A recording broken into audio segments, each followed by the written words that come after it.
Well, hello and welcome to Raj Sabha TV. You're watching discussion today with the host Rajat Kane. In this episode, we'll take up the subject of G20 Summit on climate change and how India has been steadfast in working towards achieving its targets on climate change.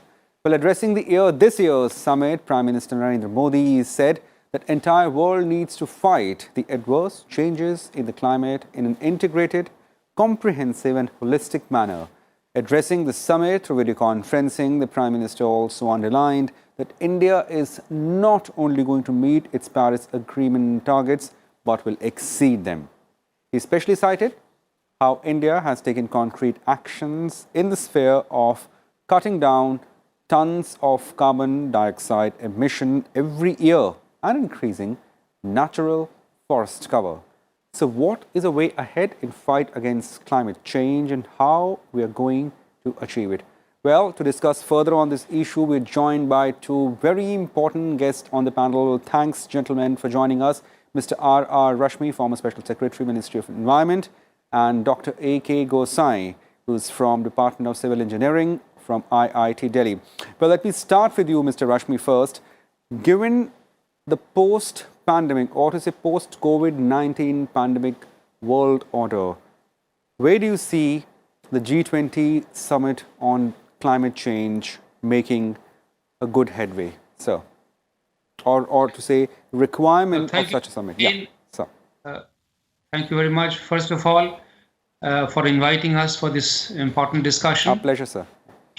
The year 2020 is very important here because next year the Paris Agreement is going to kick in, and its implementation is going to start 5 years after the Paris Agreement was signed in Paris in 2015. So this year, all the countries have to reconfirm the nationally determined contributions which they have already submitted to the UNFCCC, United Nations, as commitment to climate change. Now, India is one of those countries who have signed and ratified the Paris Agreement. Right. And so have other members of the G20, except the USA, of course, which had withdrawn from the Paris Agreement because immediately after the agreement was signed, Donald Trump administration decided to withdraw. But with the new election results, hopefully Mr. Joe Biden will join the Paris Agreement. So the challenge before G20 now is to reaffirm their commitment to the Paris Agreement, which they have done in this meeting, which where Prime Minister addressed the G20 leaders. He has reconfirmed the global commitment to the Paris Agreement, as well as the determination of Government of India and India as a country, as an economy, to pursue the goals of climate change. And very importantly, he has underlined the fact that India will not only meet the goals, but exceed them. And India has three important climate goals as far as mitigation is concerned. The Government of India had announced that it will reduce the emissions intensity of its GDP by 33 to 35% by 2030. And it will add almost, the 40% of the energy generation capacity in the country will come from renewables. And it had also said that 2.5 to 3 billion tons of additional carbon stock will be created in the forest and the non-forest areas. And in each of these three targets, India has done exceedingly well.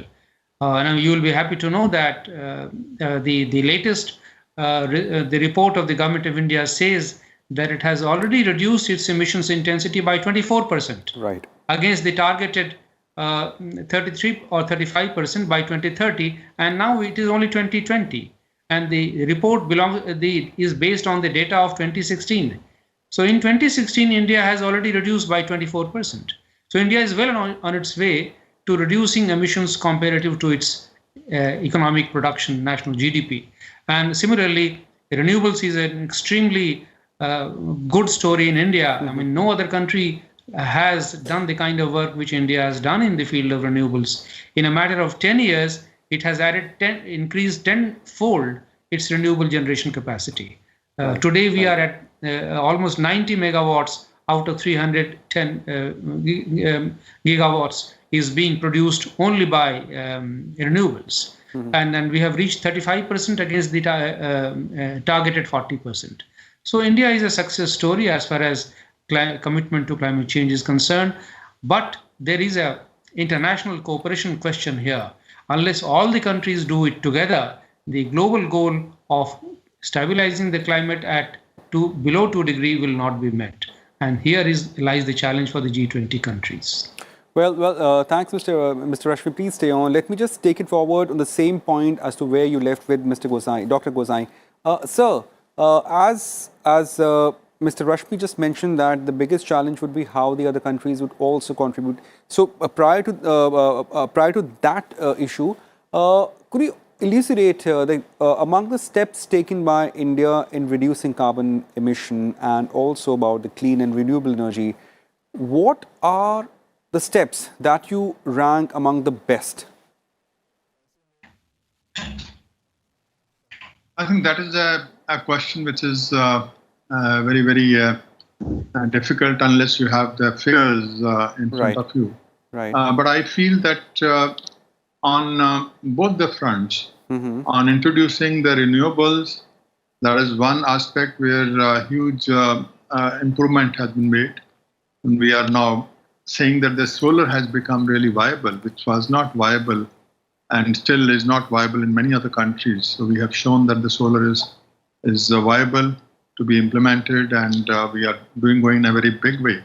Similarly, the forestation part is another issue which was not very easy to handle. And Mr. Rashmi is from the Ministry of Forest and Environment and Forest. And they have had this target, but it was not really, the pace was not good enough, which has enhanced over the last 4 or 5 years. That is another good thing.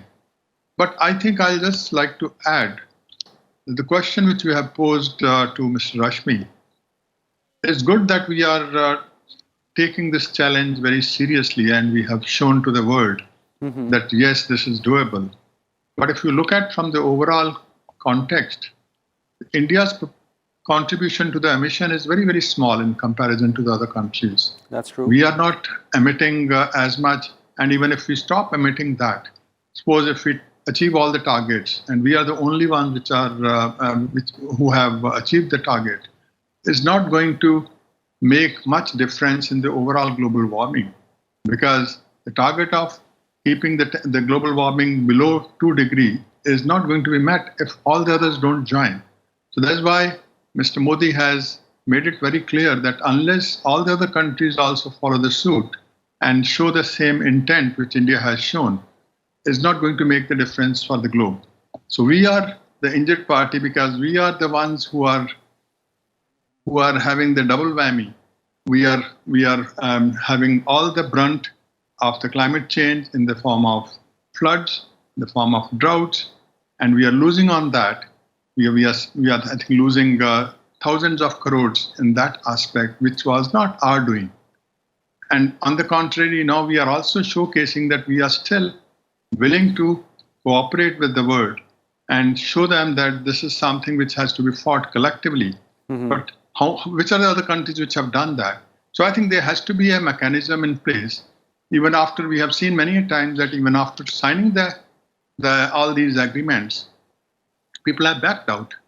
So what we should do at the global level to make sure that these are not just the commitments on paper and they are not put in practice. So there has to be a mechanism very clearly defined that if you don't do that, what is the kind of penalty you have to face. I think the time has come that we have to start negotiating on those aspects as well. Right. Mr. Rashmi, from the micro point of view, we have seen there is a climate change which is impacting everyone at the micro level as well.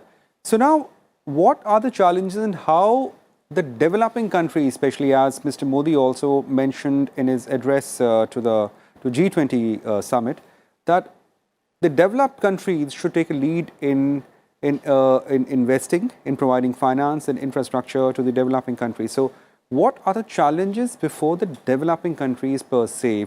As Mr. Gosai rightly pointed out, that countries like India is facing a double whammy. Neither we are contributing too much in the global emission, whereas we are facing the natural calamities which is damaging us in turn. Sir.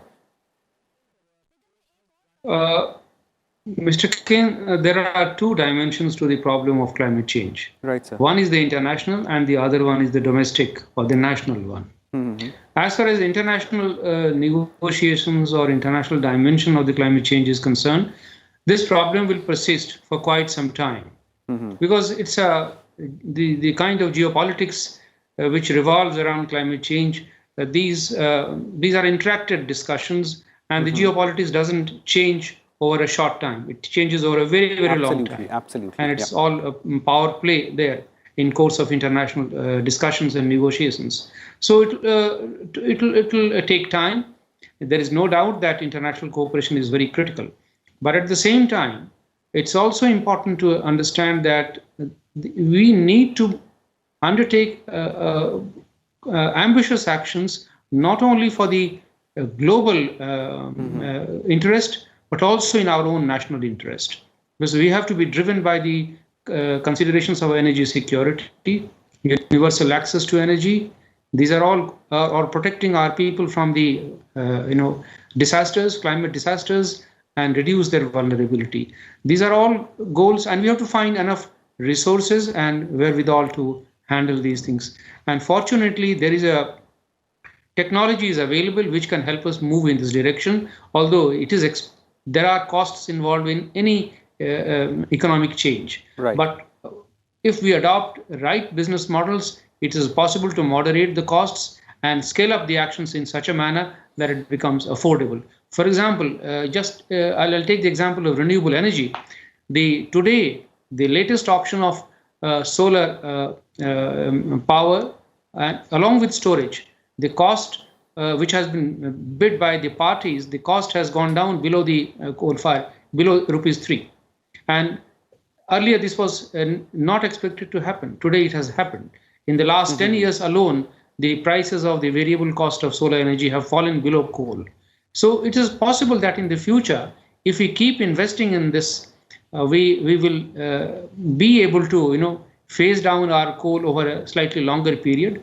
But there are issues involved, like the grid integration of renewables, storage of energy, providing, in the context of rising consumption of energy needs of our people, we have to look at all possible options to generate energy. So these are economic challenges which we will have to factor in along with our transition towards renewables. So we will have to adopt a long-term strategy for growth, which is also green, and at the same time, it also helps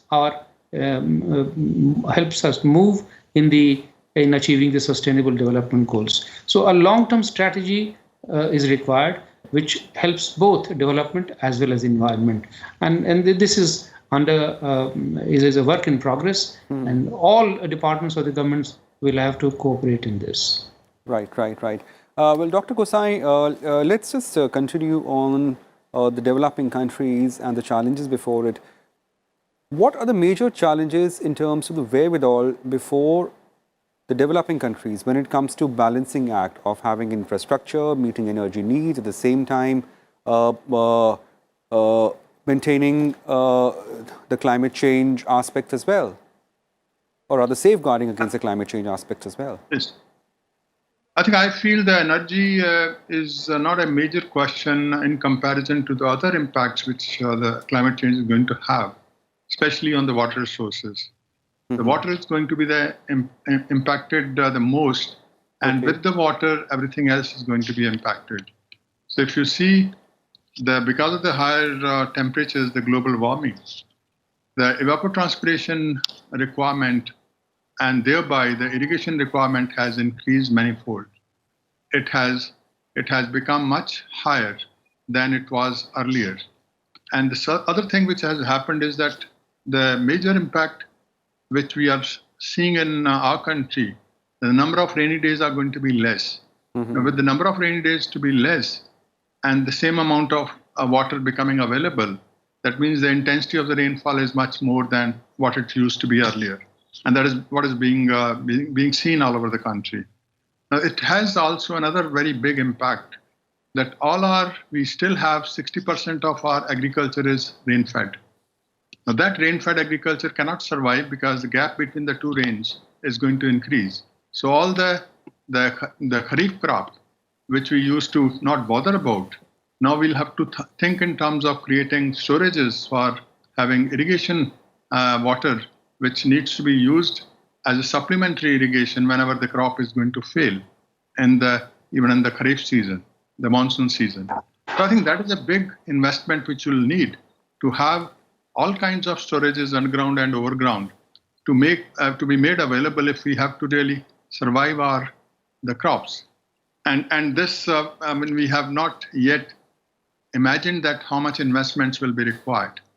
And this is only a couple of examples which are given. If you add to that the floods, which are going to be creating problems for all the existing infrastructure which we have, the rural infrastructure, the riverine floods, as well as the floods in the urban areas. So add up this and you will find that is a huge impact which is going to be felt in the coming years. And we are still not very much ready to really face these impacts. So adaptation options is the one segment which is going to take the maximum investment in the coming years.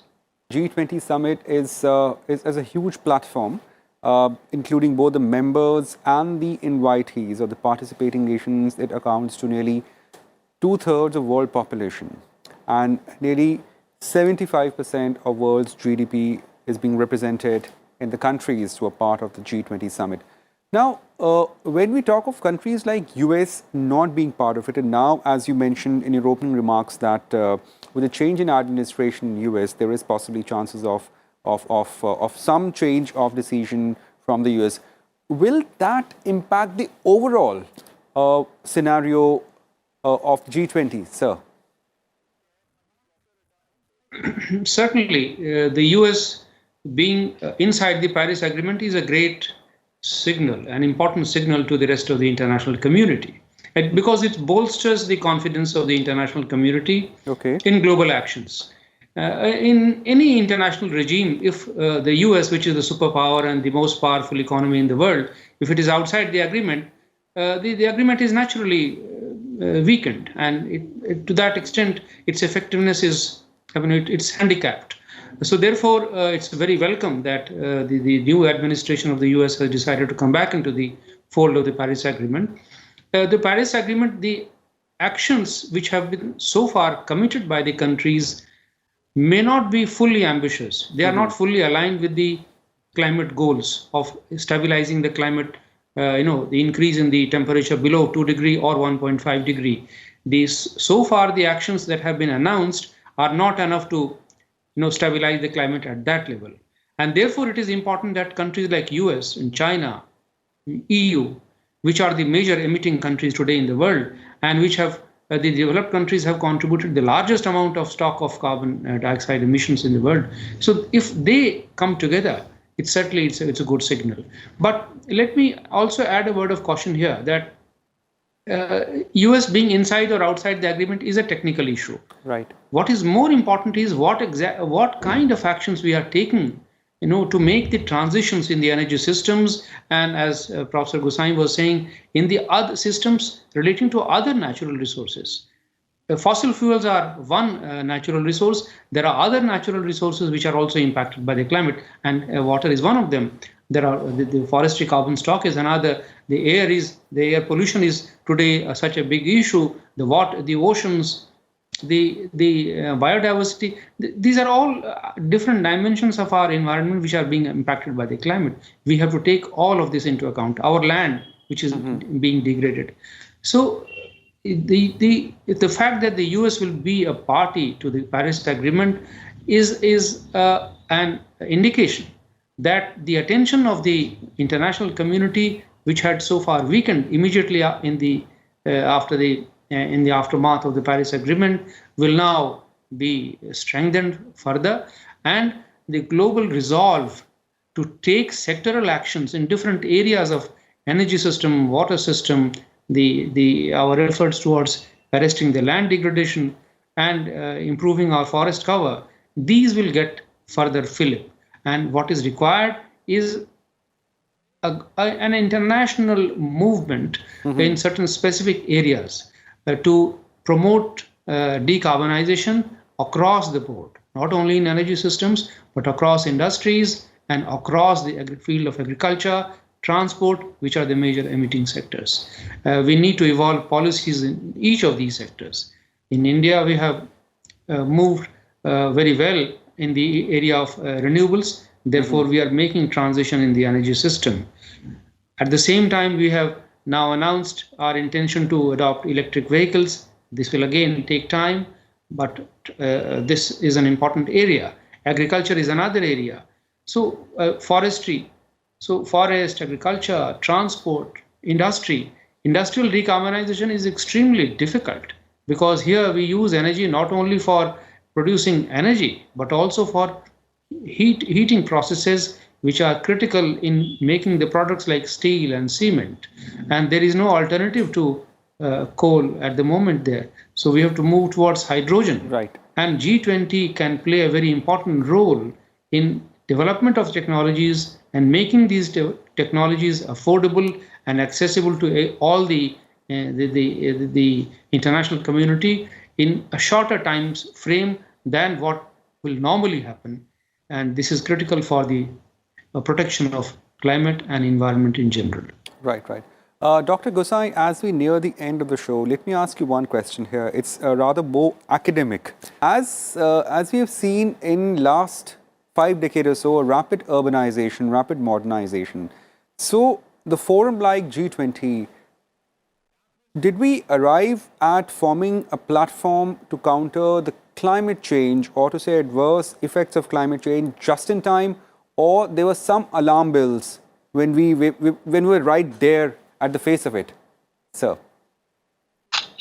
I don't think that we are really factoring this into our policies, the impact of the climate change. I'm talking of like overall world scenario, not just one or two, any specific country, but overall scenario, sir.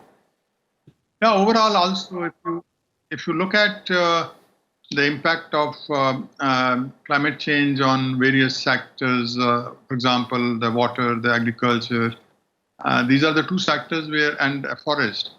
These are all connected to the natural systems. We have not really analyzed, even at the global level, that what are the implications and how we really are going to address those implications. We keep on talking about the sustainable development, but I think the sustainability of the development is still something which is way far. We have in India, we have not been able to incorporate the environmental flows in the river systems. Though we have the rules and regulations in place, but still, unless we implement those, and the implementation can only be done if we have a proper control of our systems. All our river basins are getting depleted. We have imposed more demand than the available water is there. With the result, you can see the ramification that all the groundwater tables are going down in almost every basin. So this is not sustainable. And with that, even if we want to now say that, yes, we want to bring the health of the river basins back by introducing the environmental flows, nobody talks of from where the environmental flow will come, which are the demands which will be reduced so that the saving can be brought as the environmental flows. So we are still struggling with those things, and that is same is true for every other system, every other country. Because giving is very easy, but taking back from the society is very difficult. So I think we are going to take time. We are going to struggle on these aspects. It's not very simple. So all of us are collectively working in that direction and finding out ways and means by which we can really make this happen to some extent, if not to the extent which is the ultimate extent. Right. Mr. Gosai, thanks for joining us. Just one last word from Mr. Rashmi. Sir, will the platform like G20 Summit, will we see a parity between the developed and developing countries on the paramount issues? Or you see the parity is already there and they're moving ahead towards achieving their target? Sir. You see, a forum like G20, we don't have to look at in terms of the conventional divide between developed and developing countries. Okay. G20 Forum is meant to be a forum to promote international cooperation amongst the leading economies of the world. These G20 countries put together, they command more than 2/3 of the world's resources, world's trade, world's population. So the idea is to allow exchange of ideas and mutually reinforcing actions and programs. Right, so the secret of G20 will lie in the strengthening this mutual cooperation and international cooperation rather than talking in terms of developed and dividing and developed and developing. And this is exactly what G20 countries have done so far. And there are positive signals. What is important is that they should not only talk, they should put their money where the mouth is, which means they should put the technology and finance behind their statements and programs. Well, thanks, Mr. Rashmi, for elucidating as to the fine pointers of G20 Summit and where we are headed in terms of all the positive outcomes and certainly initiatives taken by the government. And thanks to you, Mr. Gosai, for highlighting the challenges ahead and how much we have done and what more has to be achieved. Well, that's it in this edition of Discussion Today. Keep watching Rajya Sabha TV for more on the national and international stories. Goodbye.